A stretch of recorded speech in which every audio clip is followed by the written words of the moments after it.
சிவன் சிலை பார்க்குறீங்க, ரொம்பவே சூப்பராகவே வந்திருக்கு. நான் எக்ஸ்பெக்ட் பண்ணதை விட ரொம்பவே வந்து சிவன் சிலை ரொம்ப அழகாக இருக்குது. பார்த்தீங்களா, ரொம்ப சூப்பராகவே வந்திருக்கு. எந்த டேமேஜ் இல்லாமல் வந்திருக்கு. டெல்லியில் ஆர்டர் போட்டேன் சரிங்களா. டெல்லியிலேருந்து வரும்போது பார்சல் பேக்கேஜ்லாம் வந்து சூப்பராகவே பேக்கேஜ் பண்ணி அனுப்பிச்சிருந்தாங்க. எந்த டேமேஜுமே இல்லை, நீட்டாக வந்துடுச்சு சரிங்களா. சிவன் சிலை உங்களுக்கு அந்த ஸ்னேக்கு எல்லாமே வந்து நேச்சுரலாக இருக்குது. அந்த அளவுக்கு வந்து சூப்பராகவே வந்து டிசைன் பண்ணியிருக்காங்க. இது வந்து சூலம்.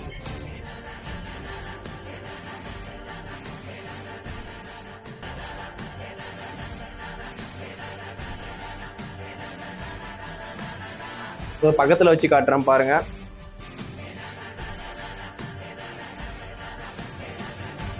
ரொம்ப சூப்பராகவே இருக்குது சிவன் சிலை. நான் வந்து எக்ஸ்பெக்ட் பண்ண மாதிரியே வந்திருக்கு. எந்த டேமேஜ் இல்லாமல் நீட்டாக வந்துருச்சு.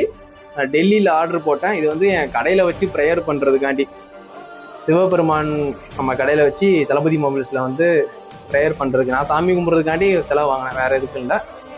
இது போக இன்னொரு சிவன் சிலையை நான் வாங்கியிருப்பேன், ப்ளூ கலரில். அதை பார்த்துருப்பீங்க, அந்த வீடியோவில் பார்த்துருப்பீங்க. அது வந்து மார்பிளில் பண்ணது. அது ரேட்டு கம்மி தான், இது ரேட்டு கொஞ்சம் ஜாஸ்தி சரிங்களா.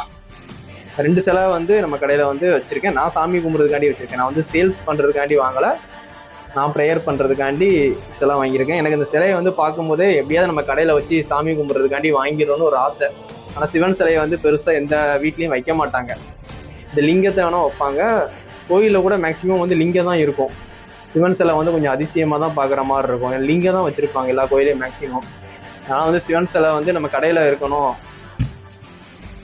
நம்ம வியாபாரத்துக்கு கண்டிப்பாக வந்து சப்போர்ட்டாக வந்து நம்ம சிவனோட அருள் இருக்கணும் அப்படின்னு சொல்லிட்டு வாங்கியிருக்கேன். பாருங்க, சூப்பராகவே இருக்குது.